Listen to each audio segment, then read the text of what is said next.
इस वक्त हूँ मैं गोंदिया जिले के सालेकसा तहसील नक्सलग्रस्त आदिवासी क्षेत्र में और एक खेड़ी पार ग्राम पंचायत का परिसर है। और यह जो रास्ता जाता है चिंगलू टोला तरफ जाता है। चिंगलू टोला में अक्सर क्या हुआ था, कुछ दिन पूर्व जो है जिला परिषद क्षेत्र का जो चुनाव हुआ था, उस चुनाव में गांव के लोगों ने बहिष्कार किया था। बहिष्कार इसीलिए किया था क्योंकि यह जो रोड है बन नहीं रहा था, पुलिया का काम नहीं हो रहा था, तो बरसात में आने जाने में काफी समस्या हो रही थी।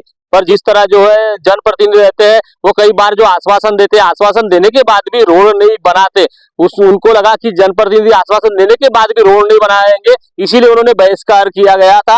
और बहिष्कार होने के बाद जो है जिला परिषद चुनाव में जो उम्मीदवार खड़े हुए थे और जिला परिषद सदस्य बने, उसके बाद में जो है उन्होंने वोट नहीं डाले गांव के लोगों ने। उसके बावजूद भी है जिला परिषद सदस्य ने आज रोड का काम किया गया है और पुलिया निर्माण किया गया है। वो सदस्य हमारे साथ में, आइए जानेंगे विस्तार से उस गाँव की कहानी। मैडम, सबसे पहले आपका परिचय दीजिए और किस किस क्षेत्र में आपका जिला परिषद एरिया आता है। मेरा नाम छाया शंकरलाल नागपुर है, जिला परिषद क्षेत्र झालिया। और ये चिंगलू टोला गांव है, एक गोंड समाज का। यहाँ पर पूरे वही कास्ट वाले यहाँ रहवासी करके है। जिस समय आप चुनाव में खड़े हुए थे उम्मीदवार बनके, जब इधर वोट मांगने गए थे, उस समय क्या हुआ था आपको? उस वक्त में मुझे ऐसे कहीं से उड़ती उड़ती खबर मिली कि गांव पूरा बहिष्कार डालने वाला है, वोटिंग नहीं करने वाले है करके। तो मैंने जाकर के बताया कि आप बिल्कुल वोटिंग डालिए, आपका अधिकार है और अपने मतदान का अधिकार का प्रयोग करिए। बहिष्कार किसी भी समस्या का समाधान नहीं है, रोड बनेगा। और उस वक्त में मैंने एक ये बोला था कि आप वोटिंग इसलिए डालो कि अधिकार तो है, लेकिन मुझ पे विश्वास करो। मैं पैदाइशी राजनीतिज्ञ नहीं हूँ, जॉब छोड़ करके आपकी सेवा के लिए करके राजनीति में आ रही हूँ।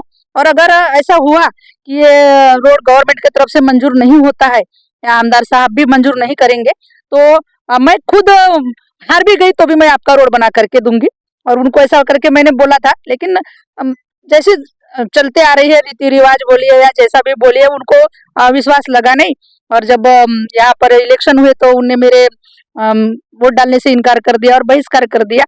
लेकिन बहिष्कार भी क्यों ना करे, है तो अपने ही लोग। और मैं जीत करके जब आ गई, भले से अगर इन लोगों ने, यहाँ के मेरे लोगों ने मुझे वोटिंग किए होते तो शायद और अच्छे मतों से मैं जीती रहती, लेकिन कम वोटों से जीती। तो भी मुझे खुशी है कि इन लोगों ने वोटिंग न की हो, लेकिन कहीं न कहीं दिल से तो आशीर्वाद रहा होगा कि अगर जीत गई हमारी छाया तो शायद ये रोड बन जाए। और मैंने उस बात को महसूस कर लिया और साहब के सामने, आमदार साहब के साथ में हम लोगों ने बात भी करे कि ऐसा ऐसी बात है करके। आमदार साहब बोले कि हम बिल्कुल ये रोड बना करके देंगे। और आज आप देख रहे हो कि ये रोड, ये पुलिया हमारे लोगों को इधर से बारिश के दिनों में आने जाने के लिए करके अब अवेलेबल हो रहा है। काम अभी तक चालू है, धीरे धीरे हो रहा है भले ही, लेकिन चालू है काम। तो अभी भी मैं बार बार यही बोलती हूँ आगे वाले आने वाले वक्त में भी कि समस्या का समाधान के लिए बहिष्कार नहीं, साथ दे करके अधिकार के लिए हम लड़ेंगे।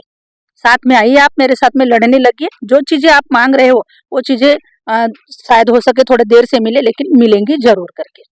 तो यह है काम करने वाले नेता की एक सच्चाई, क्योंकि हर बार क्या होता है, जनता को मीठी मीठी बातें करते हैं कि रोड बना देंगे, विकास कर देंगे, पर विकास होते नहीं है। इसीलिए ये आंकी जो जनता को लगा कि इस बार भी धोखा होगा, चुनाव डालने के बाद जिनको भी जीत के लाते थे उस प्रकार जो विकास करना चाहिए था विकास नहीं करते थे, रोड नहीं बनाते, तो उनको भी लगा था कि यह भी जो आए हैं तो मीठी मीठी बात करेंगे और जो जीत के आने के बाद रोड नहीं बनाते। पर उसको मद्देनजर रखते हुए वोट नहीं भी डाले, उसके बावजूद भी है यह जो जिला परिषद सदस्य है उन्होंने रोड का काम पास किया गया और पुलिया अभी निर्माण हो रहा है। मतलब बरसात में आने जाने में समस्या नहीं होंगी। और गांव के लोगों को कहीं ना कहीं विश्वास हुआ है कि हमारे जो नेता है जिन्होंने हम पे भरोसा किया था या वोट डालने को कहा था, उनको वोट नहीं डालते। कहीं ना कहीं जो है पश्चाताप होता है। पश्चाताप इसीलिए होता है कि जो कुछ नेता ऐसे रहते हैं भरोसा करने लायक, तो उन्होंने भरोसा नहीं किया, ऐसा भी एक बोल सकते। पर जिस तरह मीठी मीठी बात करते हैं नेता लोग और काम नहीं करते, तो उनकी भी कोई गलती नहीं। गलती इसलिए नहीं कि कई बार जो है जनता के साथ धोखा होता है,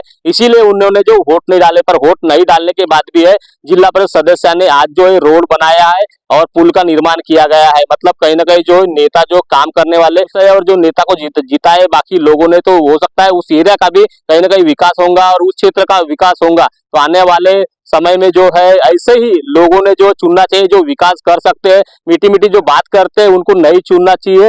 हर बार जो है जनता से वादे करते हैं और वादे करने के बाद जो है मुकर जाते हैं और जनता 5 साल तक जो है पश्चाताप में रहती है और कहीं ना कहीं जो है विकास के नाम से वंचित रहती है। तो ये थी इस गांव की कहानी। और सालेकसा जो तहसील है, दुर्गम क्षेत्र है, आदिवासी क्षेत्र है, नक्सलग्रस्त है। और यह जो गांव की हम कहानी बता रहे हैं वो बॉर्डर, महाराष्ट्र बॉर्डर और छत्तीसगढ़ बॉर्डर के बीच में गांव है। मतलब उधर कोई गांव नहीं जाता, मतलब ऐसी इस गांव की एक कहानी है। तो दर्शकों बने रहे इस तरह की खबर देखने के लिए। मैं नील लारे, न्यूज प्रभात मीडिया, सालेकसा, गोंदिया।